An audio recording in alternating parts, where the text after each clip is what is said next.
बिस्मिल्लाहिर्रहमानिर्रहीम अस्सलामु अलैकुम रहमतुल्लाहि व बरकातुहू। डियर स्टूडेंट्स, कैसे हैं स्टूडेंट्स? आज की जो वीडियो है वो ऑड्स रेशो से रिलेवेंट ही है। इसमें मैंने आपको बताना है कि जब हम ऑड्स रेशो कैलकुलेट करने जाते हैं तो हमें किन चीज़ों का ख्याल रखना पड़ता है। आपने अगर इन चीज़ों का ख्याल नहीं रखा शुरू में तो फिर आपको बाद में कुछ डिफ़िकल्टीज़ का सामना करना पड़ेगा, ठीक है?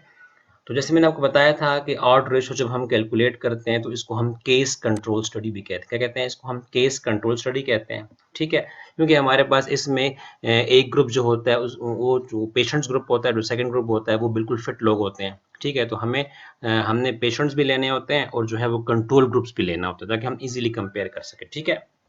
दूसरी एक इम्पोर्टेंट बात ये है कि जब जो आपका मेन वेरिएबल होता है, जो आपका डिपेंडेंट वेरिएबल होता है, जिसके ऊपर आपने रिसर्च करनी होती है, इसमें मेरा रिसर्च जो था, वो था the risk factor of chronic kidney disease, यानी किडनी डिजीज़ जो थी वो मेरा मेन रिसर्च था। तो जो आपका मेन टॉपिक है बेटा, आपने उसको हमेशा कॉलम्स में रखना है, ये बात आपने याद रखनी है, उसको आपने रोज़ में नहीं रखना, ठीक है? उसको आपने हमेशा कहाँ पे रखना है? कॉलम्स में रखना है, ठीक है?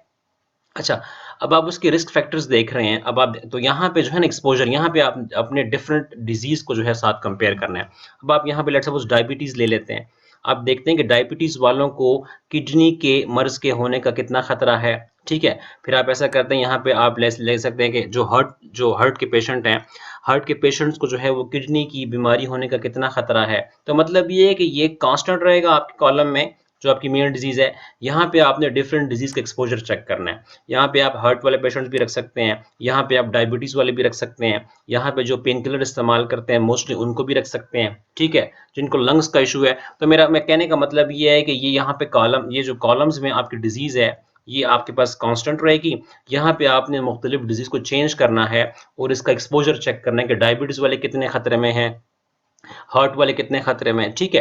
अच्छा, दूसरी बात ये है कि हम अब जब आपने कॉलम्स में ले लिया अपने मेन डिजीज़ को, तो आपके पास जो ए प्लस सी होगा ना, ये ए प्लस सी आपको बताएगा कि आपके पास जो है वो केस वाले ग्रुप्स कितने हैं, मतलब जो पेशेंट्स हैं वो कितने आ रहे हैं। अब मेरी रिसर्च में मेरे पास 200 पेशेंट्स थे और 100 जो थे वो फिट लोग थे, जिसको हम कंट्रोल्स कहते हैं। तो ए प्लस सी का टोटल क्या आएगा? 200 आएगा, क्योंकि ए और सी का टोटल आपको बता रहा है कि आपने किडनी वाले जो डेटा कलेक्ट किया था उसमें कितने पेशेंट जो थे किडनी वाले थे। तो ए प्लस सी जो है वो आपकी डिजीज में ये बताएगा कि कितने पेशेंट्स थे, और बी प्लस डी ये बताया था कि आपके पास कंट्रोल ग्रुप की स्ट्रेंथ क्या थी, ठीक है? यानी कितने लोग फ्रेश थे। तो ए प्लस सी बताएगा कि आपने कितने किडनी वाले पेशेंट्स लिए हैं। बी प्लस डी आपको बताएगा कि आपने कितने जो है वो फ्रेश जो है वो लोग लिए हैं, ठीक है? अच्छा, अब हमने ऑड्स फाइंड करना होता है, ठीक है? तो आपने क्या करना है, आपने मतलब ए प्लस सी के अंदर भी आपने सूरत हाल देखनी है। मतलब ये किडनी के पेशेंट्स हैं, आपने किडनी के पेशेंट्स के अंदर देखना है कि डायबिटीज वालों की सूरत हाल क्या है।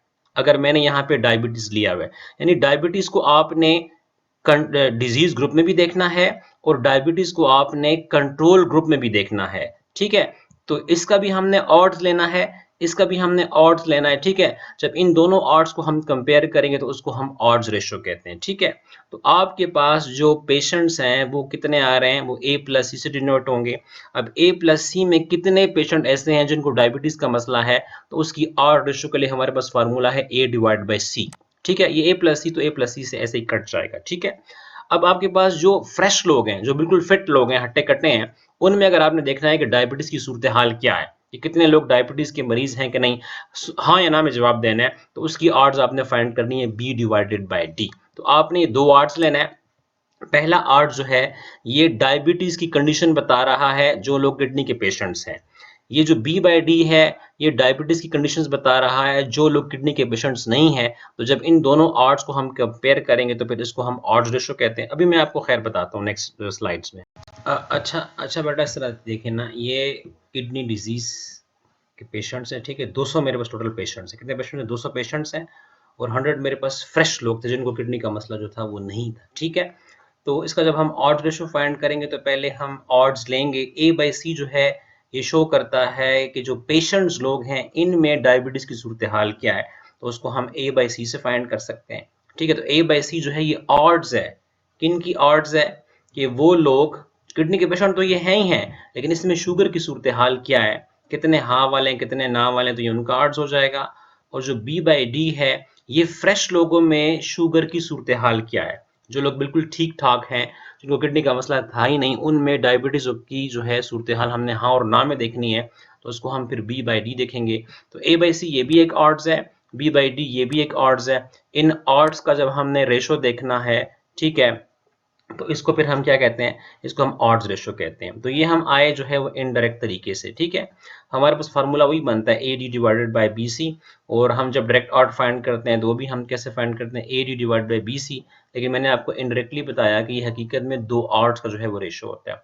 आंसर आपका वही आएगा जो पहले आया था, जो प्रीवियस वीडियो में मैंने आपको बताया 25.49 आया था, ठीक है। अभी भी वही आंसर आया, लेकिन इसमें ज़रा एक बात क्लियर हो गई कि आपने मेन वेरिएबल को कॉलम में रखना है और जिनका एक्सपोजर देखना है आपने उसको रो में देखना है। बाकी इंटरप्रिटेशन जो है वो वही है, पिछली वीडियो को जो है वो आप देख सकते हैं। ठीक है बेटा, अस्सलाम वालेकुम।